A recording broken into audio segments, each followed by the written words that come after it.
If we can strengthen the supply chain from the bottom up, that's going to help grow manufacturing in Connecticut. So, don't look at, the top down is going to happen. They're going to, but having that connection to the leading manufacturers in Connecticut, telling us what they're going to, they see in the future gives us an opportunity, gives me an opportunity as Chief Manufacturing Officer to go back and say, how do I make sure I strengthen the supply chain in every single manufacturer so that we support manufacturing from the bottom up? We have to have that solid foundation. We can't let the little manufacturers out there just hang out there.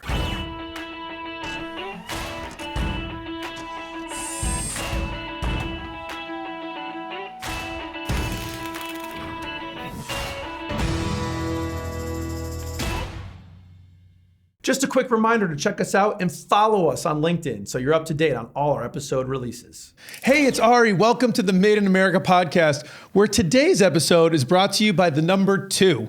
Paul Lavoie, my guest today, was our second episode on the podcast. He's Connecticut's second Chief Manufacturing Officer, and today is our 132nd episode of the podcast. Paul, thank you so much for coming on today. Ari, it's great to be here. Thanks for having me. Well, listen, I'm going to break a little tradition. We generally start off with the same 2 questions, and we are going to get to those. But before we do, I just want to say congratulations, my friend. I think we're going to talk about how you became Connecticut's second Chief Manufacturing Officer. I know there was a process that the state went through to select someone. I think we've made an amazing choice. I'm really looking forward to seeing you thrive and shine and help the manufacturing sector in the years to come. Thank you very much, Ari. I appreciate that. Thank you. Well, now we'll start off with the same 2 questions, Paul. In your new role, what do you make and why do you make it? Well, what I make is a healthy and vibrant manufacturing ecosystem where manufacturing in Connecticut can grow and thrive. So that's what I'm making. That's and great. Why do I make it? I'm making it because I love manufacturing, I love the state of Connecticut, and I love success. So let's put the 3 of those together and let's grow manufacturing here in Connecticut. That's fantastic, Paul. Listen, it's great for those that have been longtime podcast listeners. They'll remember you from the second episode. We can talk about your history at Carey Manufacturing before you became the Chief Manufacturing Officer. And something that may not be as well known, and we'll let the little cat out of the bag. For people that listen all the way to the end of the podcast, you've been very generous to be the voice of the podcast at the end. So we really appreciate all of that. I appreciate that opportunity to be able to do that. So that was a lot of fun. So let's talk, Paul, about kind of how we got here. Sure. Maybe talk about your journey through manufacturing and why now seemed like the time to get out of, running the Carey Manufacturing business and get into a broader, it's a state role now, but a broader role in manufacturing. Sure. So, I really have a 10-year career in manufacturing, and before that, owned a couple of businesses, and then was a senior executive at some other companies as well. But in starting with manufacturing, I joined a company, Eder Engineering, 10 years ago. Tom Eder and John Moore, the 2 principals, I had known for 10, 15 years. And they had grown significantly, Inc. 500, 5,000 fastest growing companies. And so I joined them to help them with their growth plans and to help them to continue to sustain the growth. And Eder was a manufacturer of process heating and combustion products, made furnaces, ovens, natural gas boosters, control panels, and all of that. And that was really my full-time exposure to manufacturing. Having worked with the guys from Eder for 10 years prior to that, I had been around it, but absolutely just fell in love with manufacturing and the processes and actually making things. Being able to make things and to be able to see them out in the field and the impact they had in the field. And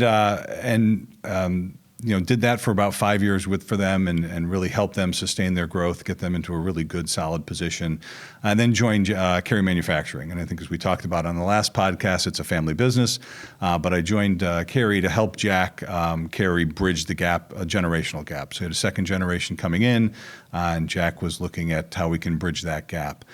Carey's a manufacturer of catches, latches, and handles.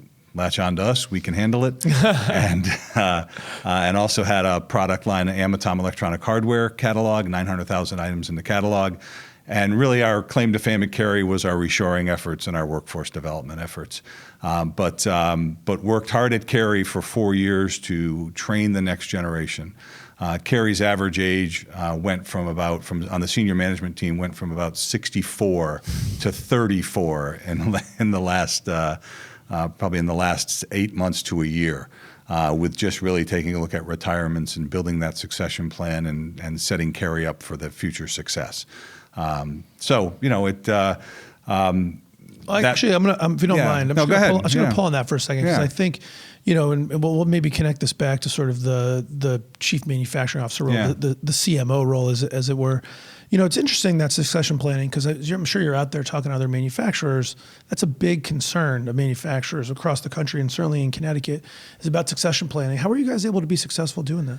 So it really is, it's intentional, right? And it has to be intentional and you have to have a plan. So we identified key executive positions, went through the entire employee roster, if you will, and looked at each position and said, key position that we'll need to replace or we could replace in the open market.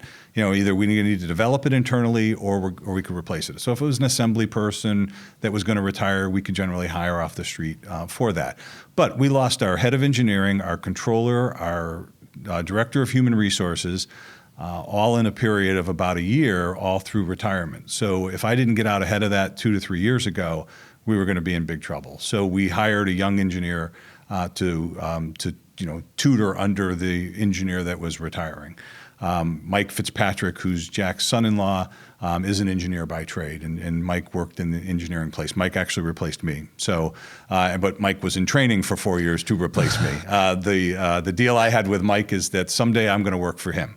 And that really would have been the kind of the long tail at Carey Manufacturing is that eventually it was going to be Mike's opportunity, and then I would have been either working for him or looking for other opportunities. So we had to really get out in front of it. We had to make an investment, so we had double up on people from a staffing perspective just to make sure that we were able to cover those bridges and build those bridges. And it worked. It just, is that something you had experience worked. with doing before? I mean, it's just funny, and maybe it's just because it is that simple, but you sort of explain it, right? And this is not, it's amazing that you've done it and that you did it successfully. But then when you explain it, it's like, well, that's not rocket science. We look ahead and see who might be retiring, find some people behind them, bring them in double up so they can train and do the transition. Is it really that simple? Well, anything's simple when you just, talk about it. when you talk about it. Actually doing it is where the hard work is. Again, if it's intentional and you have a plan and you're executing your plan, and your plan is coming together, you're actually working that plan, you're amazed at what gets done. I say this all the time. I'm always disappointed on how much I get done in a day, but I'm always amazed at how much I accomplish in a month.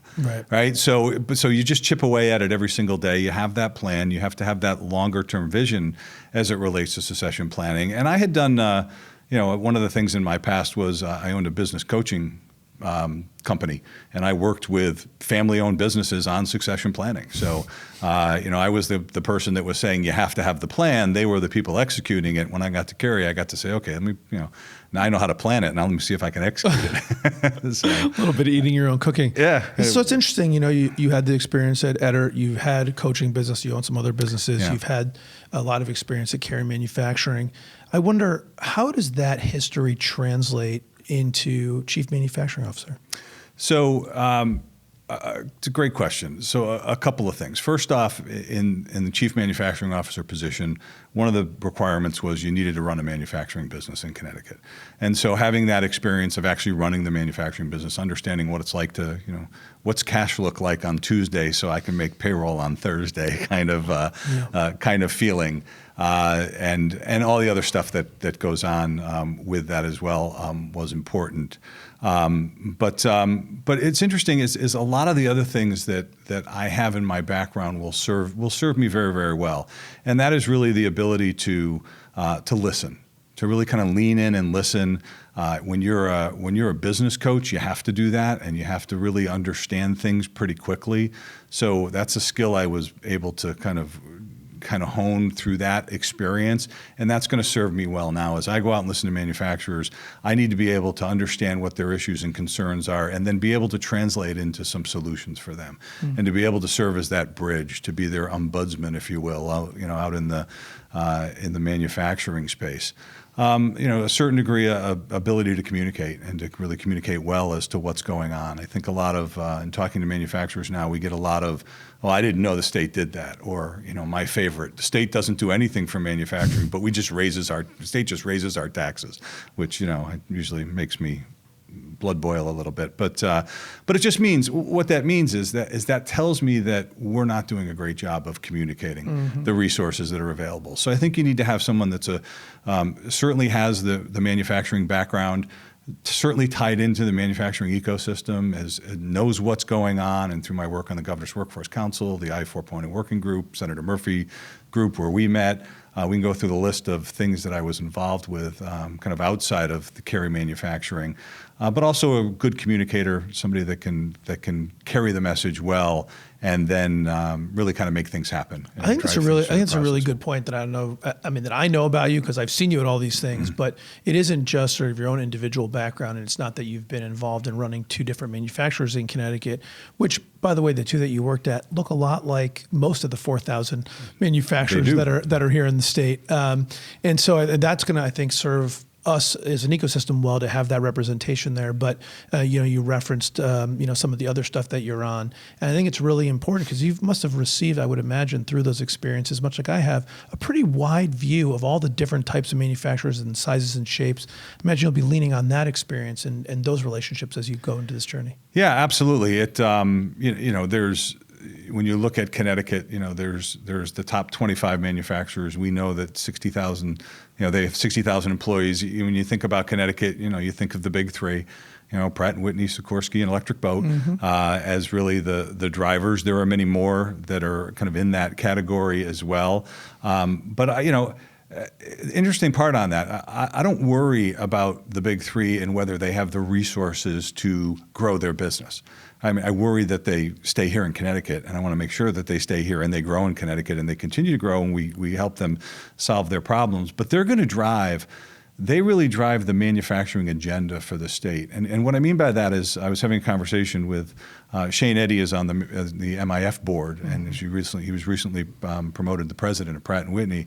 And I had an opportunity to chat with him as the new incoming chair of the board. Just briefly, I think everyone knows, but just in case, the MIF is? The Manufacturing Innovation Fund. Thank you. Well, listen, I just think anyone out there doesn't know, it's less shorthand for us. But no, it's funny because I'm learning the whole new language. I have little note cards on what this acronym is, what that one is, and here I am throwing one out. I should know better. And while we're at it, speaking of communication, just in case anyone doesn't know, because it is shocking to me that there's manufacturers that don't know that there's support out there.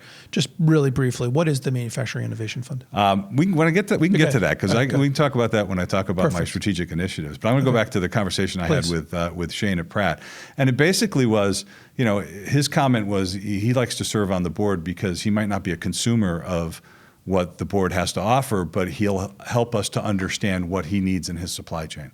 And if we can strengthen the supply chain from the bottom up, that's going to help grow manufacturing in Connecticut. So, don't look at, the top down is going to happen. They're going to, but having that connection to the leading manufacturers in Connecticut, telling us what they're going to, they see in the future gives us an opportunity, gives me an opportunity as Chief Manufacturing Officer to go back and say, how do I make sure I strengthen the supply chain in every single manufacturer so that we support manufacturing from the bottom up? We have to have that solid foundation. We can't let the little manufacturers out there just hang out there. So that's really, honestly, Paul, that's like a really interesting thing that hadn't even occurred to me before, which is that some of those larger manufacturers, when they look at what makes Connecticut a good place for them to be, the supply chain is a huge part of that. Yeah, there's billions of dollars. They're spending billions of dollars in the supply chain in Connecticut.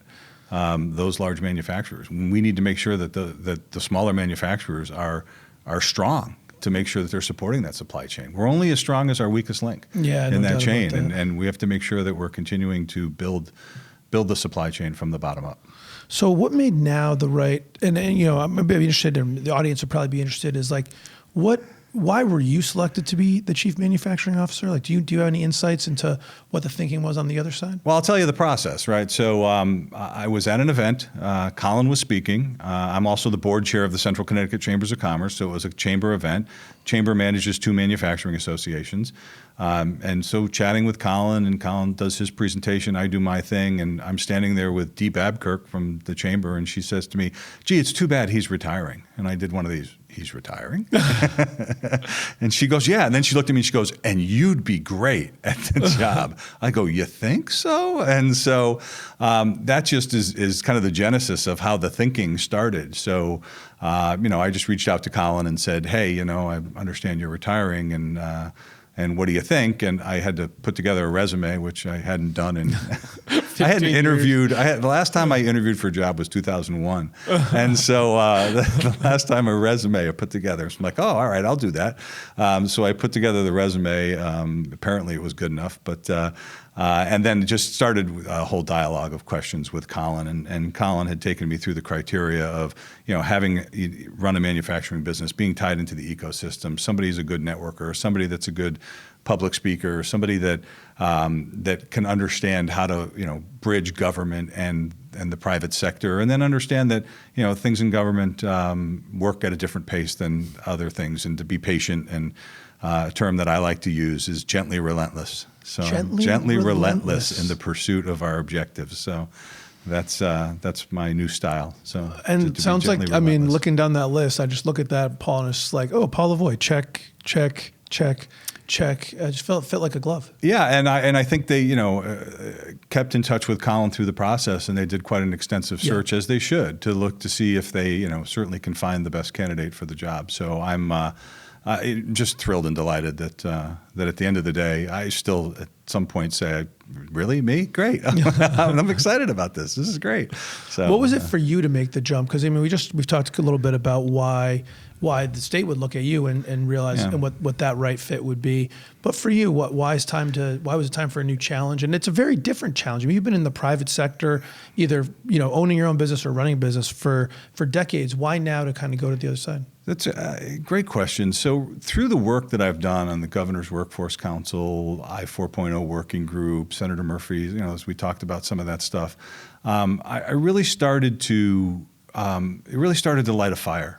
Kind of, that said, listen, and I've never been good at sitting on the bench on anything. Always wanted to get out and get in the game, and I really started to say, listen, we can make things better in Connecticut. We can change things, and we needed to do it. We needed to have manufacturers that were driving that process. AMAP and Charles Daniels and WEPCO. People that before he left the state, Glenn. People like that were out there leading the way, and that really started to that was the part of my job that I would get excited about. I mean, running a manufacturing business has its challenges, but once you put your systems in place and your people in place and your processes in place, you're just making sure the wheel spins every once in a while and still things are going. And that's why I had the freedom and flexibility and desire to do a lot of those things. So it started to become the really fun parts of my job were the things that had nothing to do with my job. My wife would say in the morning, she'd say, well, what's on your schedule for today? And I said, I have this I-4.0 working group, and I have Senator Murphy's council. And she goes, no, work. What are you going to do at work today? And I'm like, oh, yeah, that. Don't worry about it. We'll make latches, catches, and handles. Everything will ship. We'll be fine. Right. We got that all covered, So that started to become the exciting part of it. And that's just where, and this, when a fire gets lit and you get passionate about something, again, it was just a line. The stars lined up. It just the passion hit at the same time that the opportunity hit, and it was the right time at Carey Manufacturing for them to transition over to their new generation of leadership. So it really is one of these things where it all lined up really nice, and so the universe opened, and there was the right position. That's great. Exactly. I wanted to ask you about. I know we're not quite 2 weeks, right? I think this coming Monday will be. Now today's day 10. Today's day 10. All right. By the way, another 2 in our podcast here. 2 weeks. That's right. So we're rocking these 2s. So not to put pressure on you, but now that you're 2 weeks in, I hope you have a strategic plan to drive some value. So what are your thoughts about it as you kind of kick off this new gig? I don't know if you do have any kind of long-term strategy. I'd love to hear about it. If not, maybe talk about how you're trying to get ramped up and into the gig. Yeah. So the governor on your podcast dropped a little bit of a challenge into what I'd call this job, which is double the size of manufacturing employment in the next 10 years. So I think that's out there as part of what we call in the strategic plan.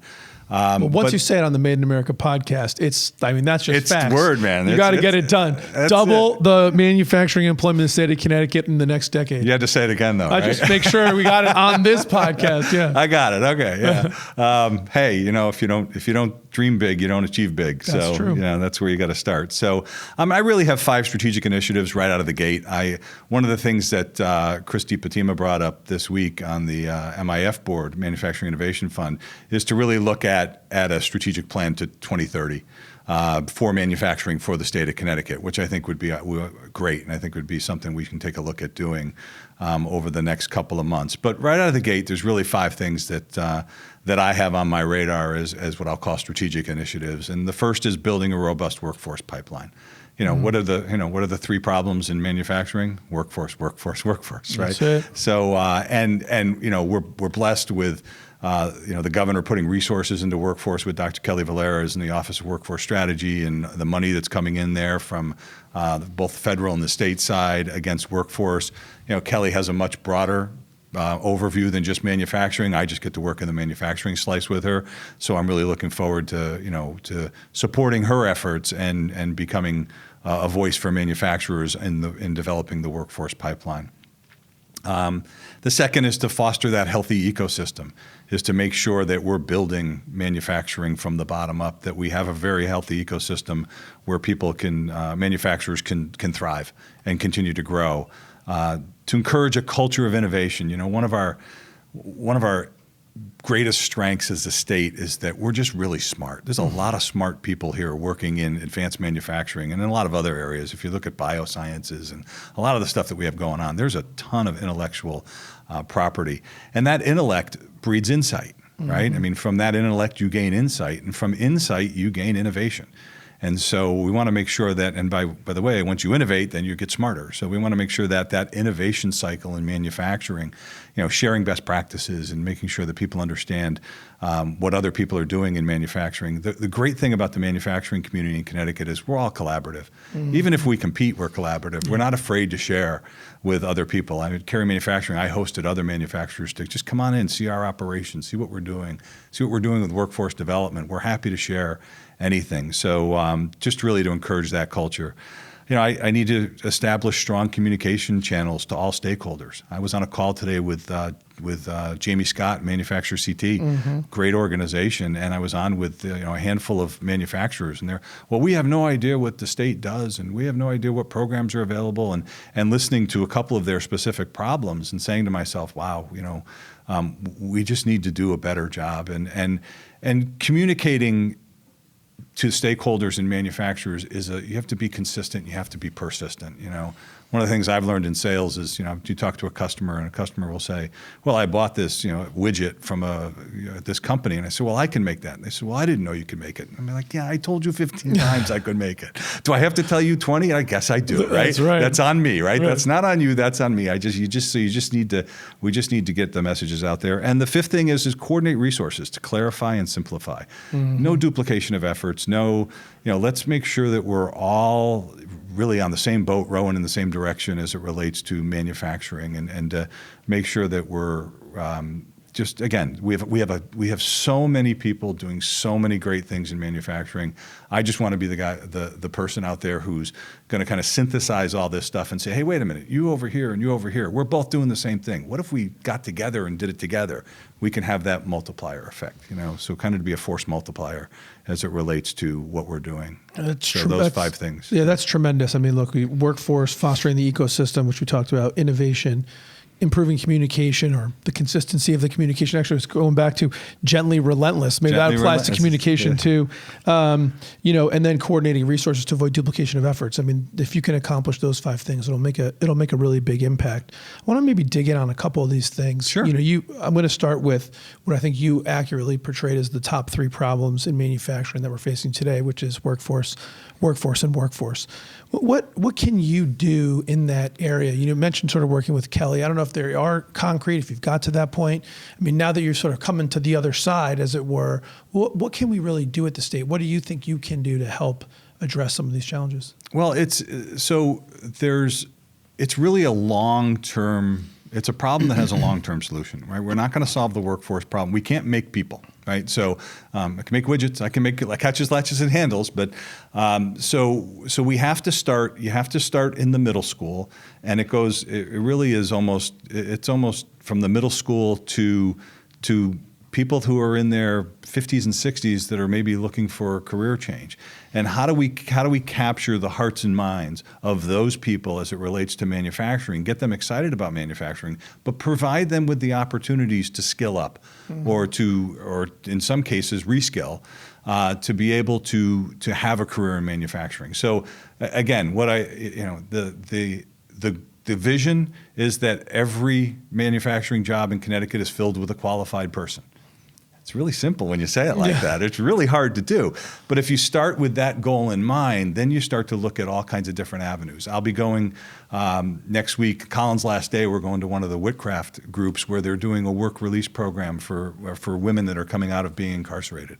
Why not? Why aren't we looking at 100% of the population to be able to get excited about manufacturing? Women in manufacturing, huge. Carey Manufacturing, 50% of the people on the manufacturing floor were female. Did we do it on purpose? No. We just hired the best person that came through the door.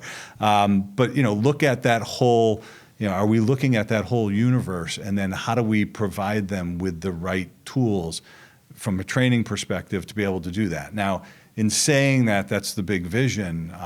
You're starting to look at some of the things in the Manufacturing Innovation Fund. We have an apprenticeship program. We have incumbent worker training programs. We have an internship program that we're launching. We want to do, if you're studying engineering at a university in the state of Connecticut, we want you to have an internship with a company in the state of Connecticut, so that if you get your education in Connecticut, you go to work in Connecticut. That'd be nice. That's a brilliant idea. That's Colin. That's all Colin right there. So I just get to execute that. But those are things that we're doing to just, we have to sell manufacturing to the population that's looking at building a career. We have to sell it as a place where you can go and build a great career, where you're always going to be learning, because there's always new technology that's coming out, and there's always going to be an opportunity for you to learn and grow and really have a very, very nice lifestyle in a beautiful, wonderful state like Connecticut. And that's what we have to, and I can, through the Manufacturing Innovation Fund, I can do a little bit of that.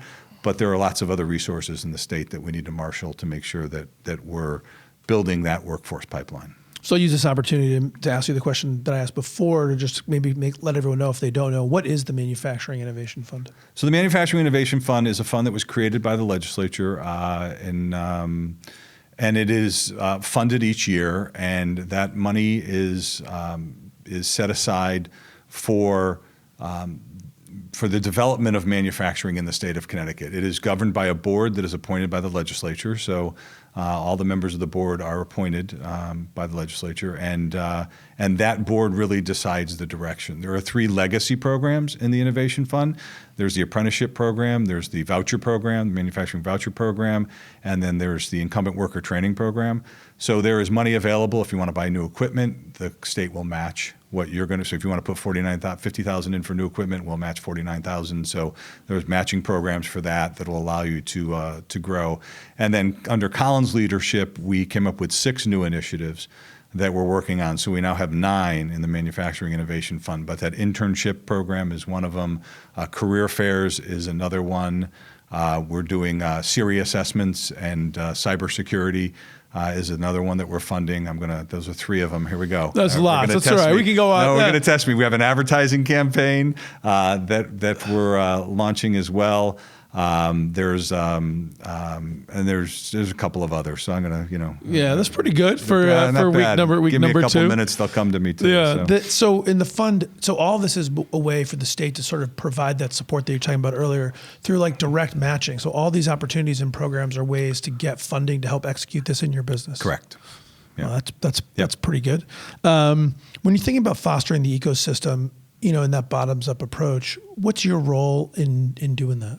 I think so. My role is really kind of taking the data that's out there and turning that into some actionable items. And I'll give you an example. What I mean by that is that model-based definition is something that is coming. I would say this all the time. The future's already happened. I'm just trying to catch up to it. Mm-hmm. So model-based definition's already happened, and what model-based definition is simply just the digital the digital integration between an OEM and a supplier. So, in a typical thing, you're sending blueprints out and we're marking up blueprints and we're going back and forth. Model-based definition is all done digitally. Pratt had come to Colin months back and said that this is important and the supply chain really needs to develop model-based definitions. So Colin and the team at DECD applied for a federal grant, and we now have the Digital Model Initiative underway. So we are in the process of working with the big three and with 6 suppliers on a model-based definition project so that we can be able to strengthen the supply chain and prepare them for the future, because this is all stuff that's coming from the Department of Defense.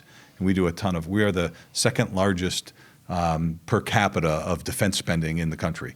So our state, so a ton of defense money that comes into the state. So things like that are, if Colin wasn't listening to Pratt, he wouldn't have known that and wouldn't have been able to go out and start to solve those problems. So we need to start looking at that. Something I'm sure near and dear to your heart is, CAM, the cybersecurity module, and Siri assessments, and all of that stuff. Again, we need to be getting out there and providing support on that. That's in the actually Siri assessments is in the Manufacturing Innovation Fund that was approved as well. We have some money set aside for that. So I think my job is to understand kind of where the future is going and be able to put some programs in to support the supply chain. And then secondly is to listen to manufacturers out there, give them a voice. The governor says this all the time. I want manufacturers to know they have a seat at the table. And they have a seat at the table through the chief manufacturing officer. So if you're a manufacturer out there and you've got a question, you need help, you're struggling, call me. I can come out, sit down, I can talk to you. If I can't help you, I can find help for you. And if I can't, I'll tell you I can't. This isn't the avenue that we can pursue. So at least you'll know whether there's something out there to help you or not. So I think it really is a lot of listening and then a lot of just processing what I'm hearing. And then, I would fully expect that I'll want to come up with some programs that will be very important. You look at I 4.0 adoption in manufacturing, and those programs are going to require some money. So we're going to have to put together a case study to get some funding to be able to help manufacturers in those areas. And I'm sure it's really important. And I mean, you've already ticked off a number of different things where the state provides sort of not just moral support, though there's some moral support out there, not just a kind ear, which you've got 2 kind ears even for the number 2, but the idea that we've got some actual funding to help make some of these things happen. Because you mentioned something earlier, I think maybe even off camera, about the idea that increasing costs are hard.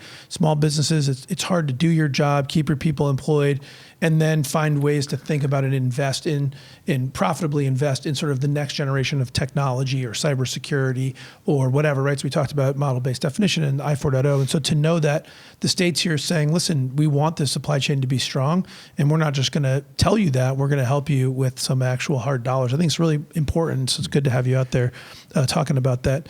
When you're in your travels, I got to imagine people ask you about legislation and laws and all that stuff, and kind of what's your role in sort of crafting legislation? Yeah, so as it relates to legislation around manufacturing, Governor Lamont and the legislature, I think, have done an outstanding job of supporting manufacturing in the state of Connecticut, and really advocating for manufacturing and setting aside funds. And I think the other part of that is going to be really just out there listening, my ear to the ground and listening to what needs to be done, and then advocating for manufacturers to make sure that our legislators and the governor know what's on the mind of manufacturers and what's important to manufacturers. The legislature has a manufacturing caucus, and I'm looking forward to, at least on hopefully a quarterly basis, sitting before them and providing that voice for all the manufacturers to basically say, listen, here's some of the important issues. And more importantly, legislature, here's where we need your help. We really need your help on either from a legislative standpoint or even a financial standpoint, which I guess all the funding will come through legislation, to help continue to support and grow. But we've been blessed to have some great champions like Senator Joan Hartley and Caroline Simmons, who's now the mayor of Stamford, and the folks that in our legislature to really champion for manufacturing. Yeah, manufacturing star has been on the rise for a while, and it's really great to hear that all that support that's out there and have you advocating. It's been great having you on, Paul, and great to see you in this new role. I'm going to run you through the rapid fire round of questions. I'm ready. But before we do that, I should know if there was anything else I didn't ask, regarding where you're going or the future manufacturing in Connecticut or this role that you want to share with the audience. I just really want to share my enthusiasm and my passion for this role and for manufacturing in Connecticut, and really let the manufacturers out there know that I'm here and reach out. And how do they do that? That's a great question. So as soon as it's a great question.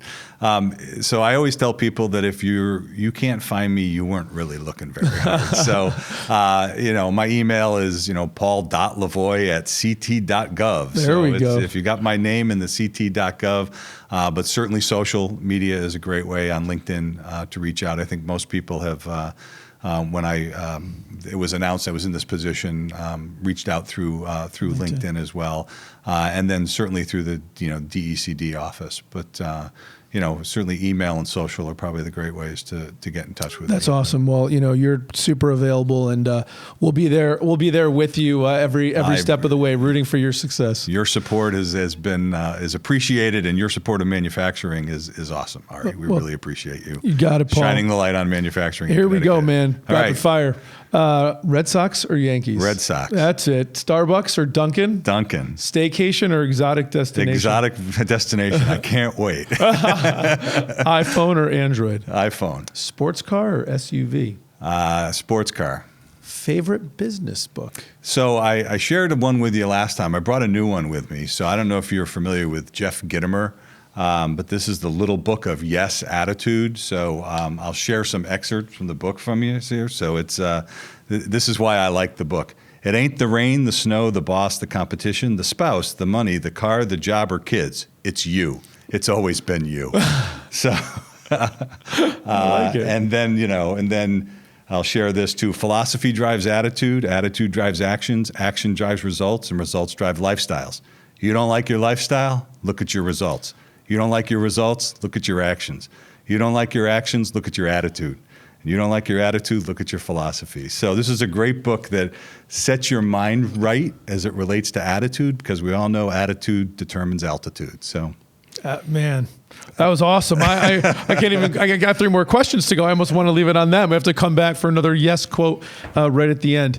I always ask this question. It's going to be interesting because you just started this gig, but if you had to do something, Paul, other than be the chief manufacturing officer for the state of Connecticut, and by the way, you're not allowed to choose, go back to Carey Manufacturing. Okay. It has to be something fair. different than both those, but it could be anything in the whole wide world. What would you do? Well, you've let me achieve a little bit of this dream. So I do have this dream out there of being a voice actor and doing some voiceover. So those of you that, might listen to the end of the podcast, you'll also know that Made in America with Ari Santiago is brought to you by CompassMSP. So, That's awesome. So I have a little voice studio at home. I don't have a lot of time to do that, but I think that at some point in time I may want to pursue that passion. So, well, listen, I'll throw this out there for anyone that's listening. A, you're a great voice actor, and number 2, as we're going to look at this communication effort that we need to get the state out there, doing some radio and other stuff, you'll be really well suited for that. So hopefully, whoever at DECD or the state gets to fund and decide on those marketing campaigns, let's get Paul Lavoie's voice out there.